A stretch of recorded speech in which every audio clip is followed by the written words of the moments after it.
Canada's technology powerhouse reported strong profits today. Research in Motion stock closed at just over $106, but it was up $10 or so on after-hours markets. To talk about RIM, what it's done and where it's going, I'm joined once again by Nick Bontis from the DeGroote School of Business. So does everyone in the world have a Blackberry? Not everybody, but a lot of people do. They got 12 million customers as of the announcement today. But you know what? There's billions of people out there that still have cell phones, so I think there's a lot more movement to go upwards for RIM. What about you? You a user? Of course. Are you kidding me? One of the original users, got one right here. Don't leave home without it. At the weekend, on vacation, doesn't matter. I always got it with me. Well, what is it about the Blackberry that makes it so popular? I think there's a certain amount of addiction that goes with it. Normally people go to the office and check their email, they might check it at home, but when you have this appliance stuck to your body and it buzzes or vibrates, there's this kind of mania that you have to check your email right away. And then once people get to the process of always checking their email, they can't live without it. So RIM has pretty much figured out that secret in individuals, and now people who are customers of Blackberries, they rarely ever give up their Blackberries. A lot of people I know who've gone from a Blackberry to another unit and they've quickly come right back to the Blackberry. Is the North American market saturated? Can the company keep adding subscribers?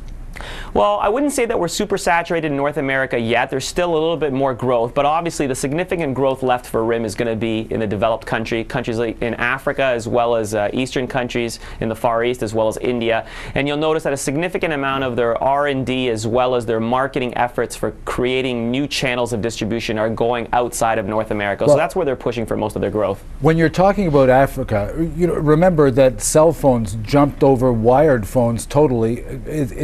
Is the Blackberry doing that kind of is that thing? It's bringing email right to people? Absolutely, and you're absolutely correct. Canada was one of the first companies to have very high penetration of landlines, so we're slower on the adoption of cell phones. You know, we have about maybe 65% of Canadians with cell phones, whereas Africa was slower on the adoption of landlines, and they pretty much piggybacked over us with regards to wireless technology. So a lot of companies in Africa who have email for their employees are adopting their the Blackberry RIM product, and it seems to me that RIM is doing a very good job at getting the message out of those countries in Africa as well as the Far East, and we're getting a lot of adoption in terms of new revenue from those parts of the world.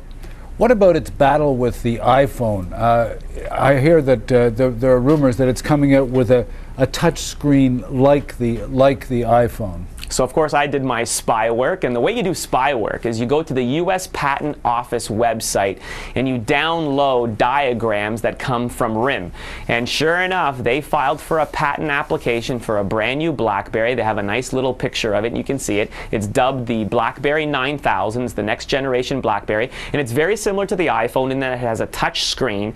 But the interesting thing that Blackberry did is they didn't remove the keyboard. People really like the tactile feel of the keyboard.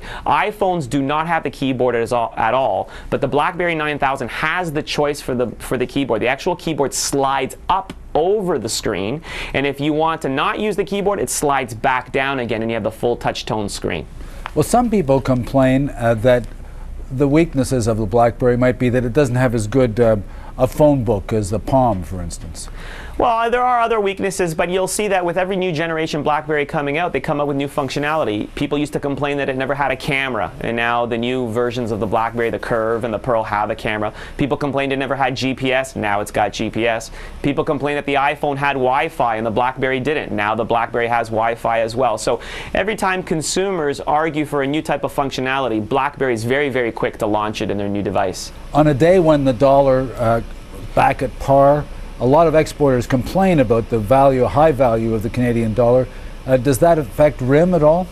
No, it doesn't really affect RIM at all, because the pricing in the U.S. goes for U.S. consumers, and of course you know that RIM gets revenue not only on hardware sales, but they also get, you know, a percentage of all the revenue from the actual usage of data from users like from users who are on AT&T network or T-Mobile network. So currency fluctuations aren't such a big deal for Blackberry. They still are generating a significant amount of customers, whether it's in Canada or the U.S. or abroad. In the last quarter alone, that's the last 3 months, they attracted 18,000 new customers a day. That is absolutely astronomical. You can imagine any business being absolutely thrilled with getting 18,000 new customers a day. Well, thanks very much for talking to us. So we'll talk to you again soon. My pleasure.